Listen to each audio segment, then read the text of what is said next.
Nuevamente les damos la bienvenida, queridos amigos y familia. Título de la lección: Pruebas, tribulaciones y listas. Nuestro texto inicial se encuentra en Nehemías capítulo 10, verso 29. Se reunieron con sus hermanos y sus principales para protestar y jurar que andarían en la ley de Dios, que fue dada por Moisés, siervo de Dios, y que guardarían y cumplirían todos los mandamientos, decretos y estatutos de Jehová nuestro Señor. Parte número 1. Introducción. Por lo general, omitimos las genealogías y las largas listas de la Biblia, pero el Señor las ha incluido por alguna razón. El Señor de la Biblia es el Dios de los detalles. Él advierte los detalles y esto nos asegura que nunca nos olvidará. Estos pocos ejemplos de genealogías proclaman que Dios sabe todo acerca de nuestra familia, y las listas de cosas nos dicen que Dios se preocupa incluso por lo que los demás podrían considerar insignificante. Jesús dijo que Dios cuida a los gorriones y hasta cuenta nuestros cabellos. El Dios que se preocupa por los detalles también se preocupa por nosotros y conoce incluso los detalles de todo lo que nos angustia. Por lo tanto, podemos tener plena confianza, cultivar la fe y descansar en la seguridad de que el Señor cuida cada aspecto de nuestra vida. Esto, además, nos dice que necesitamos preocuparnos por los demás aspectos también. Parte número 2. El Dios de la historia. Si leemos Esdras capítulo 1 versos 9 al 11 y Daniel 1 versos 1 y 2, cómo nos ayudan los versículos de Daniel a entender a qué se refería Esdras. Observa que en Esdras se dan detalles, mientras que en Daniel se presenta el cuadro completo. Juntos, sin embargo, estos textos muestran que el Señor ejerce el total control sobre su creación. La historia de las naciones nos habla a nosotros hoy. Dios asignó a cada nación e individuo un lugar en su gran plan. Hoy los hombres y las naciones son probados por la plomada que está en la mano de aquel que no comete error. Por su propia elección, cada uno decide su destino, y Dios lo rige todo para cumplir sus propósitos. Si leemos Daniel capítulo 5, ¿qué nos enseña este capítulo sobre el juicio de Belsasar? Babilonia cayó en octubre del año 539 a.C., cuando Ciro, rey del ejército medo-persa, la conquistó. Belsasar confiaba falsamente en sus éxitos, lujo y fama, y era tan arrogante que organizó un banquete desenfrenado en la noche que terminó con su muerte. La mano divina escribió en el muro del palacio que sus días estaban contados y que llegaban a su fin. A pesar de que conocía el destino y la historia de la conversión del poderoso rey Nabucodonosor, no aprendió la lección. Siempre es trágico cuando no escuchamos las advertencias de Dios y no seguimos sus instrucciones. El profeta Daniel siempre estuvo allí, pero había sido ignorado. Cuando perdemos el sentido de la santidad de Dios y su presencia en la vida, transitamos un camino acompañado de complicaciones, problemas y tragedias que finalmente terminan en la muerte. Después de narrar al rey la historia de Nabucodonosor, Daniel le dijo: «Y tú, su hijo Belsasar, no has humillado tu corazón sabiendo todo esto». ¿Cómo podemos asegurarnos en nuestro propio contexto de no cometer el mismo error que Belsasar? La realidad de la cruz, ¿cómo debería mantenernos siempre humildes ante Dios? Parte número 3. En sus ciudades. Explora las listas de Esdras capítulo 2 y Nehemías capítulo 7. ¿Qué percibes en ellas? La repetición de Esdras capítulo 2 La lista de los que regresaron del cautiverio babilónico con Zorobabel y Josué en Nehemías capítulo 7 es deliberada. Nuevamente, estas listas nos pueden parecer aburridas, pero revelan un aspecto importante, y es que a Dios le importan los detalles que quizás a nosotros no. Los muros de Jerusalén ya estaban terminados, y el texto bíblico intencionalmente quiere demostrar que de la primera generación de repatriados, la generación de Esdras y Nehemías, todos contribuyeron a este gran logro, aunque solo Dios les dio esta victoria. La generación existente se apoyaba en los logros de la anterior. A pesar de que la tarea era complicada, estaba llena de obstáculos y no se completó tan pronto como hubiesen querido. El liderazgo de Esdras y de Nehemías era valioso, pero el pueblo también hizo su parte. Cada grupo se comprometió con diferentes tareas realizadas en diferentes momentos, pero el resultado es impresionante. El comienzo en Esdras 2 está ligado al final de Nehemías 7, y no solo se construyó el segundo templo, sino también se remodeló y se erigió la ciudad de Jerusalén. Si leemos Nehemías capítulo 7, verso 73, ¿qué nos enseña sobre el éxito que tuvieron en su deseo de hacer la voluntad de Dios? Los hijos de Israel estaban en sus ciudades. Desde muchos puntos de vista, el regreso y la reconstrucción fueron increíbles. Un pueblo que muchos años antes padeció la devastación de la ciudad, la destrucción del templo y la asolación de la tierra, ahora había regresado a esa misma tierra y a esa misma ciudad, y estaba reconstruyendo todo, incluso el templo. Debió haberles parecido milagroso a ellos y también a quienes los rodeaban. Sin embargo, todo era según la voluntad y las promesas de Dios. ¿Qué te parece desalentador en tu vida en este momento? Y aún así, ¿todavía sigues confiando en que con la ayuda del Señor saldrás adelante? Parte número 4. ¿Dónde están los sacerdotes? Sin duda, como vimos anteriormente, fue el asombroso cumplimiento de la profecía lo que hizo volver a los judíos desde Babilonia. Pero como con todo lo relacionado con los seres humanos, había problemas, y uno de los grandes problemas era que a pesar de todas las maravillosas promesas de restauración después del exilio, muchos de los judíos no quisieron regresar a la tierra de sus antepasados, es decir, prefirieron quedarse en Babilonia. ¿Por qué? Si leemos Esdras capítulo 8 versos 1 al 15, concéntrate específicamente en el versículo 15. ¿Cuál era la gran preocupación aquí y por qué era una preocupación para alguien que quería restablecer la nación de Israel en su antigua tierra? El hecho es que no todos los judíos de Babilonia, incluidos algunos levitas, querían regresar. Podrían haber influido varios factores. Muchos de ellos habían nacido y se habían criado en el nuevo país, y eso era todo lo que conocían.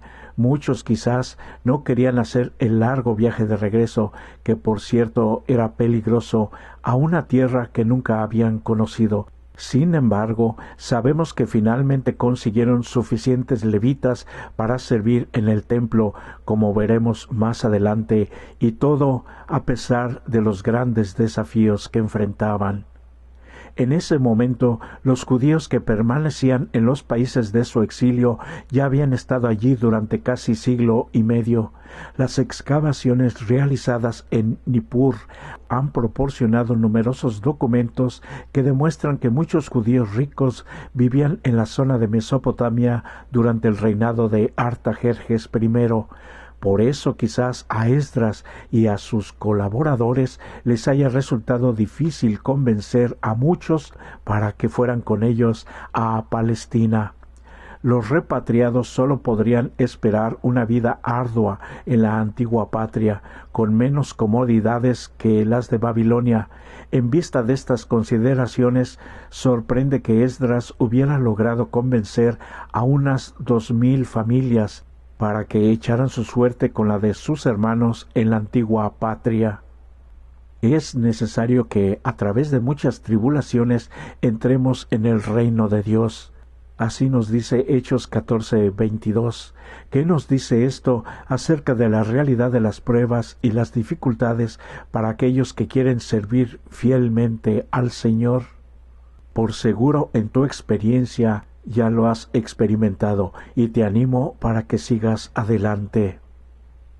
Parte número 5. Humillarse ante Dios. Si leemos Deuteronomio capítulo 30, versos 1 al 6, ¿qué promesa se le dio al pueblo hebreo? ¿Qué debió haber significado esta promesa, entre otras similares, para hombres como Esdras y Nehemías? Estos hombres, Esdras y Nehemías, conocían las profecías. Ellos sabían que Dios iba a hacer regresar al pueblo del cautiverio. En Nehemías capítulo 9 vimos que entendían su historia y las razones de sus dificultades. Al mismo tiempo, también conocían la gracia y la conducción de Dios a pesar de sus pecados.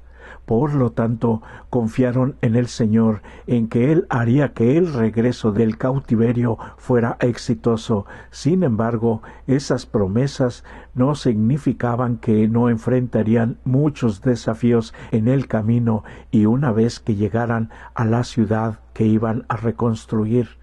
Gran parte de este trimestre hasta ahora hemos examinado las pruebas y las tribulaciones que enfrentaron, incluso en medio de las promesas que Dios les había dado.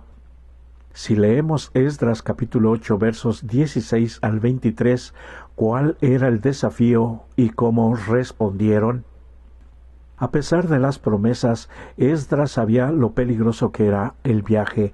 Por lo tanto, ayunar y humillarse ante Dios eran formas de reconocer cuán dependientes eran de Dios para tener éxito. En ese momento, con tantos peligros por delante, la idea de pedirle ayuda y protección al rey, como mínimo, se le había ocurrido a Esdras, pero finalmente optó por no hacer eso, en contraste con Nehemías, que tuvo una escolta para protegerlo. Esdras obviamente sentía que si la hubiese pedido habría sido deshonroso para el Señor, porque ya le había dicho al rey: la mano de nuestro Dios es para bien sobre todos los que le buscan, mas su poder y su furor contra todos los que le abandonan. En este caso funcionó bien, ya que más tarde escribió que el Señor los había protegido y llegaron salvos a su destino. Por supuesto, debemos confiar en Dios para todo. Al mismo tiempo, también en qué momentos podemos pedir ayuda incluso a aquellos que no son de nuestra fe. En muchos casos, porque eso es bueno e incluso apropiado. Si nosotros estamos seguros que Dios nos guía, por seguro que inspirará a hacer en su momento todo lo adecuado para nuestra protección. Quizás algunas veces no tengamos protección humana, pero contaremos siempre con la protección divina. Parte número 6. En la Santa Ciudad. Si leemos Nehemías capítulo 11 versos 1 y 2, ¿qué ocurre en este pasaje? ¿Por qué tendrían que echar suertes para ver quién viviría en Jerusalén o en las otras ciudades? ¿Qué nos enseña Nehemías capítulo 11? Se necesitaban nuevos residentes para Jerusalén de entre los recién llegados que habían regresado a la tierra después de su exilio. Aparentemente era más fácil vivir en el campo que en la ciudad. La gente tenía su propia tierra, heredada de sus antepasados. Abandonarla e ir a vivir a Jerusalén era un sacrificio, y muchos podían sentir con razón que sufrirían desarraigo. La vida tendría nuevos desafíos y un estilo de vida urbano es diferente de vivir en una zona rural. Mudarse a un nuevo entorno desconocido siempre es difícil. ¿Cuán difícil es mudarse a una nueva ciudad o país donde el Evangelio necesita difundirse? La misión en las ciudades requiere buena voluntad para emprender nuevas aventuras y adversidades. Nuestros obreros no están comunicando el mensaje como deberían. Nuestros dirigentes no han despertado a la tarea que debe realizarse. Cuando pienso en las ciudades donde se ha hecho tan poco, donde hay tantos miles a quienes amonestar acerca del pronto advenimiento del Salvador, experimento un deseo intenso de ver a hombres y mujeres que salgan a hacer la obra con el poder del Espíritu, llenos del amor de Cristo por las almas que perecen. ¿Por qué se menciona una larga lista de sacerdotes y levitas en Nehemías capítulo 12 versos 1 al 26? ¿Cuál es la relación entre ellos y la dedicación del muro de Jerusalén que se describe en la segunda parte del mismo capítulo? Nehemías capítulo 12 versos 27 al 47. Dios quiere que las cosas se hagan de una manera apropiada. Primero se necesita gente dedicada y consagrada antes de que se puedan lograr grandes cosas. Estas familias sacerdotales ayudaron a Nehemías a construir los muros para que pudieran adorar con seguridad al Dios vivo en el templo sin intervención externa. Los muros eran importantes para la seguridad, pero sin sacerdotes piadosos, la verdadera adoración corría peligro. Por lo tanto, todo el pueblo, en sus diversas funciones, tenía un rol, una función que desempeñar. Parte número 7. Conclusión. Y para estudiar y meditar, se recomienda estudiar el libro El Camino a Cristo de Elena de White, el capítulo La prueba del discipulado, de las páginas 57 a las 65. Hay quienes han conocido el amor perdonador de Cristo y realmente desean ser hijos de Dios. Sin embargo, reconocen que su carácter es imperfecto y su vida defectuosa, y están propensos a dudar de que sus corazones hayan sido regenerados por el Espíritu Santo. A los tales quiero decirles, no se abandonen a la desesperación. A menudo tendremos que postrarnos y llorar a los pies de Jesús por causa de nuestros defectos y errores, pero no debemos desanimarnos. Incluso si somos vencidos por el enemigo, no somos desechados, ni abandonados, ni rechazados por Dios. No, Cristo está a la diestra de Dios e intercede por nosotros. Él desea que te reconcilies con Él para ver su pureza y su santidad reflejadas en ti. Si tan solo quieres entregarte a Él, el que comenzó en ti la buena obra la perfeccionará hasta el día de Jesucristo. Ora con más fervor, cree más plenamente. A medida que desconfiemos de nuestro propio poder, confiemos en el poder de nuestro Redentor y alabemos a quien es la salud de nuestro rostro. Y tenemos finalmente unas preguntas para dialogar. Número 1. Piensa en Daniel capítulo 2 y cómo Daniel hace miles de años predijo con tanta precisión el surgimiento y la caída de los imperios e incluso describió con mucha precisión la desunión de la Europa moderna actual.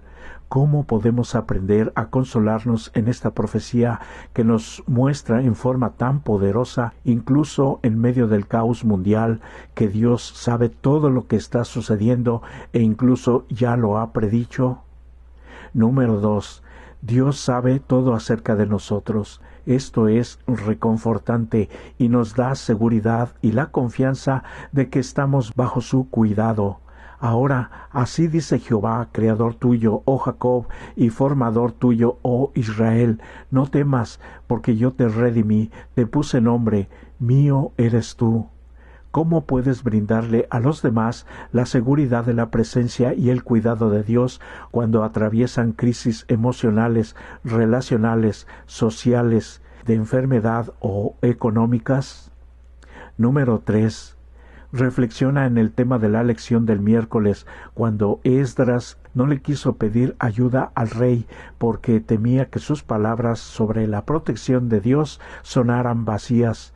Sabemos, por ejemplo, que Dios sana. Por lo tanto, esto significa que estamos mostrando falta de fe en que Él nos sane si vamos al médico. Analiza este tema en la clase. Por supuesto que no. El ir a los auxilios médicos son parte de la provisión que Dios ha hecho, y si tenemos los recursos y la oportunidad de acudir, debemos de hacerlo, y Dios tiene sus medios para actuar. Tenemos que ser balanceados en nuestra fe y no caer en los extremos. Por eso hoy es un nuevo día de oportunidad de acercarnos más y más a nuestro Dios a través de su bendita palabra, a través de la guía de su Santo Espíritu en nuestra vida, y ayudándonos a tomar siempre las mejores decisiones basados en su maravilloso consejo, la palabra de Dios, su bendita palabra. Este es mi mejor deseo para ti.